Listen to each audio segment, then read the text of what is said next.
Ó Mãe Santíssima, intercedei por nós para que possamos bem compreender os ensinamentos de vosso Divino Filho, nosso Senhor e Salvador Jesus Cristo, e as explicações dos pais da Igreja. Ó Virgem Imaculada, ofereço-vos este trabalho e peço que abençoais aqueles que o ouvirem, e que seja para a maior honra e glória de Deus. Amém. Senhor onipotente, purificai o meu coração e os meus lábios. Vós, que purificastes os lábios do profeta Isaías com carvão em brasa, e dignai-vos, por tal modo, purificar-me com a vossa misericórdia, para que possa dignamente anunciar o vosso santo Evangelho. Por Jesus Cristo nosso Senhor. Amém. Senhor, abençoai-me. Que o Senhor resida no meu coração e nos meus lábios, para que anuncie digna e convenientemente o seu Evangelho. Amém. Evangelho de Nosso Senhor Jesus Cristo, segundo São Mateus. O moço rico.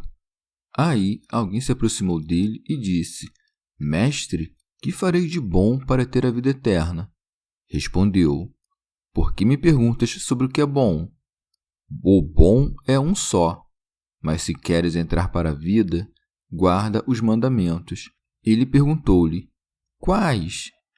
Jesus respondeu: Estes: Não matarás, não adulterarás, não roubarás, não levantarás falso testemunho, honra teu pai e tua mãe e amarás o teu próximo como a ti mesmo. Disse-lhe então o moço: Tudo isso tenho guardado. Que me falta ainda? Jesus lhe respondeu: Se queres ser perfeito, vai, vende o que possuis e dá aos pobres, e terás um tesouro nos céus. Depois vem e segue-me. O moço, ouvindo essas palavras, saiu pesaroso, pois era possuidor de muitos bens. Comentários dos Pais da Igreja. Rábano Mauro. Talvez este homem tenha ouvido o Senhor dizer que somente são dignos de entrar no reino dos céus aqueles que desejam ser semelhantes às crianças, e para averiguar melhor, pede que se lhe diga, não por meio de parábolas, mas de um modo claro, por quais méritos se pode conseguir a vida eterna. Por isso é dito. Aí alguém se aproximou dele e disse: Mestre, que farei de bom para ter a vida eterna? São Jerônimo. Esse que pergunta era jovem, rico e orgulhoso, e não pergunta com desejo de saber, mas de tentar. Coisa fácil de comprovar pelas palavras que disse ao Senhor: Se queres entrar para a vida, guarda os mandamentos. Insiste de novo em sua pergunta de modo fraudulento. Quais? Como se não tivesse lido, ou como se o Senhor pudesse mandar coisas contrárias aos mandamentos de Deus. São João Crisóstomo. Não tenho dúvidas em chamar esse homem de avarento e amante das riquezas, posto que assim o chamou o Senhor, mas hesito em chamá-lo de hipócrita, porque não estou seguro disso e não se deve julgar sobre coisas incertas, especialmente quando se dirigem a formular uma acusação. Porém, Marcos destrói essa suspeita quando diz: Alguém correu e ajoelhou-se diante dele, perguntando, e acrescenta que Jesus, fitando-o, o amou. Se tivesse se aproximado de Jesus com o objetivo de tentá-lo, já nos teria dito o evangelista como fez em muitas ocasiões, e se ele tivesse permanecido calado, Cristo não teria permitido que se escondesse, mas tê-lo-ia repreendido com uma insinuação secreta ou de uma maneira pública. Mas não fez nada disso, segundo o que segue. Jesus respondeu-lhe: Por que me perguntas sobre o que é bom? Santo Agostinho. Alguém poderia crer que há alguma diferença entre as palavras de Mateus: Por que me perguntas sobre o que é bom? E as de Lucas e Marcos: Por que me chamas bom? As palavras Por que me perguntas sobre o que é bom parecem se referir mais à pergunta do jovem: Que farei de bom? Esta última frase contém ao mesmo tempo a palavra bom e a pergunta, enquanto nas outras, bom mestre, não há pergunta. Compreende-se perfeitamente que as duas passagens, porque me chamas bom e porque me interrogas acerca do que é bom, dizem uma mesma coisa. São Jerônimo. Como o jovem havia chamado de bom ao Mestre e não havia confessado a Deus ou ao Filho de Deus, disse o Senhor que qualquer homem santo não é bom em comparação a Deus, de quem se diz: dai graças ao Senhor porque é bom. E por isso ele disse: o bom é um só. E a fim de que ninguém pense que por estas palavras fique excluído da bondade o Filho de Deus, lemos em outro lugar: o bom pastor expõe a sua vida pelas suas ovelhas. Santo Agostinho. Ou também, como aquele jovem buscava a vida eterna, e a vida eterna consiste naquela contemplação de Deus, cuja visão não nos proporciona pena, senão uma alegria eterna, e não compreendia com quem falava, porque via-lhe tão somente como filho do homem. Por isso o Senhor lhes responde: por que me perguntas sobre o bem e chama-me, segundo o que vês, de bom mestre? Nesta forma de filho do homem aparecerá no juízo, não só para que a vejam os justos, mas também os ímpios, e esta visão não será um bem para aqueles que fizeram mal.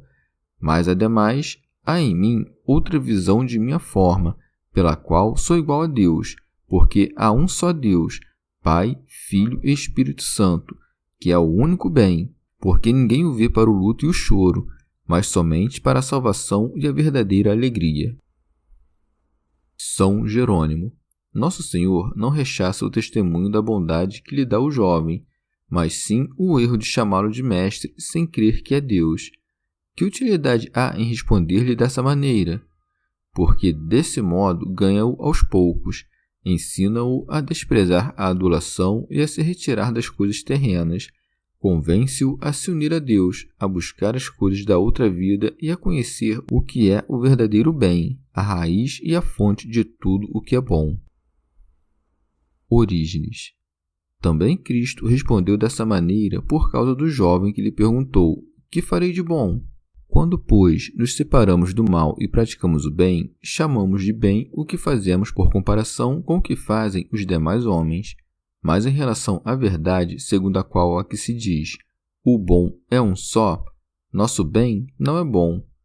Mas alguém pode dizer que, uma vez que o Senhor sabia que quem lhe perguntava não tinha intenção de fazer algum bem humano, disse-lhe: por que me interrogas acerca do que é bom? Que é como se dissesse: por que me perguntas sobre o bem quando te dei os mandamentos que contêm o bem? E depois disso acrescentou-lhe: mas, se queres entrar para a vida, guarda os mandamentos. Nestas palavras, devemos considerar que o Senhor respondeu ao jovem como se estivesse fora da vida. Com efeito, Jesus diz: eu sou a vida, e aquele que está fora de Jesus está, em um sentido, fora da vida. Por outro lado, o homem, mesmo mais justo, enquanto vive sobre a terra, está na sombra da vida, porque está ainda rodeado por um corpo mortal.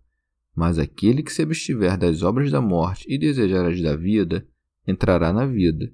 Há palavras mortas e palavras vivas, pensamentos mortos e pensamentos vivos, e por isso diz: mas se queres entrar para a vida, guarda os mandamentos. Santo Agostinho. E não disse: se queres vir para a vida eterna, mas se queres entrar na vida eterna, definindo deste modo o que é a vida eterna. Deve-se, pois, considerar aqui o quanto a vida eterna é digna de ser amada, ao passo que amamos tanto esta vida miserável e que deve terminar um dia. Remígio de Auxerre. Esta passagem demonstra que a lei promete aos que a cumprem não só os bens temporais, mas também a vida eterna. E como o jovem havia escutado com atenção as palavras do Senhor, insiste e, cheio de solicitude, pergunta: quais? São João Crisóstomo. Não disse isto com a intenção de tentar o Senhor, mas porque acreditava que, fora dos preceitos da lei, haveria outros que lhe abririam a porta da vida. Remígio de Auxerre. Mas Jesus, tratando o jovem com a mesma condescendência com que trata um enfermo, expõe-lhe com muita amabilidade os preceitos da lei. Por isso segue. Jesus respondeu: estes: não matarás, Não adulterarás, não roubarás, não levantarás falso testemunho, honra teu pai e tua mãe. A sentença seguinte, amarás o teu próximo como a ti mesmo, é o compêndio de todos esses preceitos, segundo aquela passagem do apóstolo. Aquele que ama o próximo cumpriu a lei. Devemos perguntar, por que o Senhor fez menção somente aos preceitos da segunda tábua? Sem dúvida, deve ser porque o jovem estava cheio do amor de Deus ou também porque o amor do próximo era um degrau para subir ao amor de Deus. Orígenes. Talvez estes preceitos sejam suficientes para entrar no que chamamos princípio da vida, mas nem estes nem outros preceitos parecidos bastam para entrar no interior da vida. Quem, no entanto, deixar de lado qualquer desses preceitos, nem mesmo no princípio da vida entrará. São João Crisóstomo. Uma vez que o Senhor mencionara os preceitos da lei, continua o evangelista. Disse-lhe então o moço: tudo isso tem guardado. E não se detém aqui, mas pergunta de novo: que me falta ainda? Pergunta que é também um sinal de desejo veemente. Remígio de Auxerre. O Senhor assinala a maneira de chegar à perfeição a todos os que querem ser perfeitos na graça. Por isso segue. Jesus lhe respondeu: se queres ser perfeito, vai, vende o que possuis e dá aos pobres. Estas palavras são dignas de atenção. Não diz, vai e consome tudo que tens, mas vai, vende. E não diz algumas coisas, como fizeram Ananias e Safira, mas todas as coisas, e acrescenta de modo belo: o que possuis, isto é, o quanto temos e possuímos com justiça. Por conseguinte, devemos vender o quanto possuímos justamente. Mas o que possuímos injustamente deve ser entregue àqueles de quem tenhamos tirado. E não diz, dá aos parentes ou aos amigos, ou aos ricos dos quais recebeste semelhantes coisas, mas dá aos pobres. Santo Agostinho. E não é necessário escolher um monastério ou os irmãos pobres de um lugar determinado para dá-lo, porque todos os cristãos não formam mais que uma só república. Por conseguinte, onde quer que um cristão tenha distribuído as coisas necessárias e de qualquer parte de onde alguém recebe o que necessita, recebe-o daquele que pertence a Cristo. Rábano Mauro. Vede aqui duas vidas propostas ao homem: a ativa, a qual se relacionam os preceitos não matarás e os demais mandamentos da lei, e a contemplativa, a qual se referem as palavras se queres ser perfeito. A primeira pertence à lei e a segunda ao Evangelho, porque assim como o Antigo Testamento precedeu o Novo, assim também a boa ação precede a contemplação. Santo Agostinho. Porém, não somente pertencem ao reino dos céus aqueles que vendem ou deixam todas as coisas para serem perfeitos, mas se unem a esta milícia cristã por certas relações de caridade, um grande número de certa milícia estipendiária, a qual se dirá ao fim dos tempos: tive fome e deste-me de comer. Longe de nós pensar que estes serão separados do reino dos céus ou vê-los como fora do Evangelho. São Jerônimo. Não devo responder à pretensão de vigilância, segundo a qual é melhor usar os bens e dividir sucessivamente os frutos entre os pobres do que os distribuir de uma só vez depois de vendidos, posto que o próprio Senhor lhe responde com estas palavras: se queres ser perfeito, vai, vende. Isto que vigilância tanto aplaude não é para nós senão um segundo ou terceiro grau de perfeição, o qual nós também aceitamos, contanto que saibamos que o primeiro deve ser preferido ao segundo e ao terceiro. Genádio de Massília. É boa coisa dar sua fortuna aos pobres, distribuindo-a pouco a pouco, mas é muito melhor dá-la de uma só vez, com a intenção de seguir o Senhor e de estar na pobreza com Cristo, livre de toda inquietação. São João Crisóstomo. E como o Senhor falava sobre dinheiro, aconselhando que deveríamos nos despojar dele, manifesta que a recompensa que dará será tanto maior que o dinheiro, como grande é a distância entre o céu e a terra. E por isso diz: e terás um tesouro no céu. A palavra tesouro expressa a abundância e a estabilidade do que nos dará. Orígenes. Se todos os mandamentos se unissem nestas palavras, amarás o teu próximo como a ti mesmo, é evidente que quem cumpre este mandamento é perfeito. Como então o Senhor diz ao jovem que respondeu: tudo isso tenho guardado? Se queres ser perfeito, como se ainda não o fosse. Talvez a frase ama teu próximo não tenha sido posta pelo Senhor, mas adicionada por alguém, pois nem Marcos nem Lucas a adicionaram ao expor esse acontecimento. Ou, de outro modo, vede o que está escrito no Evangelho segundo os Hebreus. Depois que o Senhor ouviu o jovem e lhe disse: vai, vende o que tens, o rico começou a coçar a cabeça e a manifestar seu desagrado. E então o Senhor diz: de que maneira dizes cumprir a lei e os profetas? Porque está escrito na lei: amarás o teu próximo como a ti mesmo. E eis aqui que muitos filhos de Abraão, teus irmãos, estão cobertos de esterco e mortos de fome, e tua casa está cheia de muitos bens, e nada sai dela para que seja compartilhado entre os pobres. Querendo, pois, o Senhor repreender o rico, diz-lhe: se queres ser perfeito, vai, vende o que possuis e dá aos pobres. Desta maneira, farás ver que, efetivamente, amas teu próximo como a ti mesmo. Mas se é perfeito aquele que tem todas as virtudes, como se faz perfeito aquele que vende tudo o que possui e dá aos pobres? Suponhamos que um homem qualquer tenha feito isso. Como desde aquele momento esse homem fica sem cólera, sem concupiscência, repleto de todas as virtudes e livre de toda malícia. Sem dúvida, parecerá próprio de um sábio dizer que, ao dar os seus bens aos pobres, estes o favorecem com suas orações, e que sua pobreza espiritual receberá a abundância espiritual daqueles e, deste modo, ainda que tenha paixões humanas, se faz perfeito.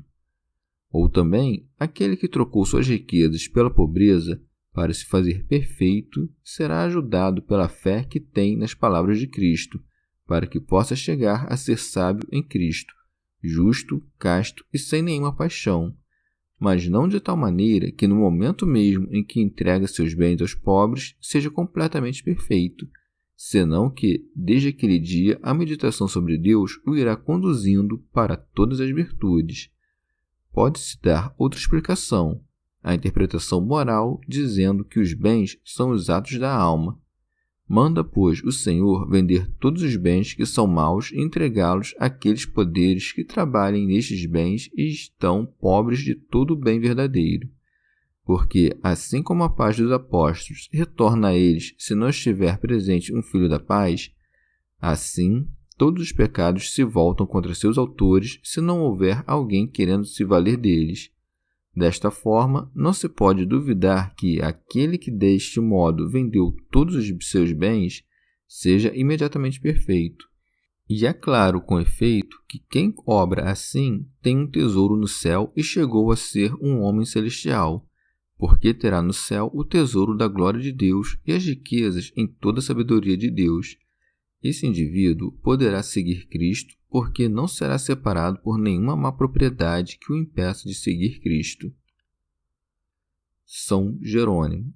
Há muitos que deixam suas riquezas e não seguem o Senhor, o que não é suficiente para ser perfeito. É preciso, depois de desprezar as riquezas, seguir o Salvador, ou seja, fazer o bem depois de ter abandonado o mal. Com mais facilidade se despreza uma bolsa do que a própria vontade. Por isso se diz: depois vem e segue-me. Segue o Senhor aquele que é seu imitador e caminha por seus mesmos passos. Prossegue. O moço, ouvindo essa palavra, saiu pesaroso. Esta é a tristeza que conduz à morte. Sua causa é manifestada no seguinte: pois era possuidor de muitos bens, ou seja, os espinhos e os cardos que sufocaram a semente do Senhor. São João Crisóstomo. Não são igualmente escravos da riqueza os que têm muita e os que têm pouca, porque a supressão das riquezas acende uma chama e o desejo se faz mais violento. Santo Agostinho. Não entendo como a posse dos bens supérfluos aprisiona mais severamente do que o desejo deles, Pois qual seria a razão deste jovem ter ficado triste, senão porque tinha grandes riquezas? Porque uma coisa é não querer incorporar o que não se tem, e outra coisa é arrancar o que já se tem incorporado. No primeiro caso, abandonam-se as riquezas como uma coisa estranha, e no segundo, arrancam-se como um membro de seu próprio corpo. Segundo a história, o jovem é digno de louvor porque não matou nem cometeu adultério, mas é reprovável porque se entristeceu pelas palavras de Cristo que o chamavam à perfeição. Era ainda jovem na alma e por isso abandonou Cristo e se foi. Chegamos ao fim de mais um dia de comentários da Catena Áurea. Muito obrigado por ficarem até aqui, que Nossa Senhora derrame suas graças sobre nós e até amanhã.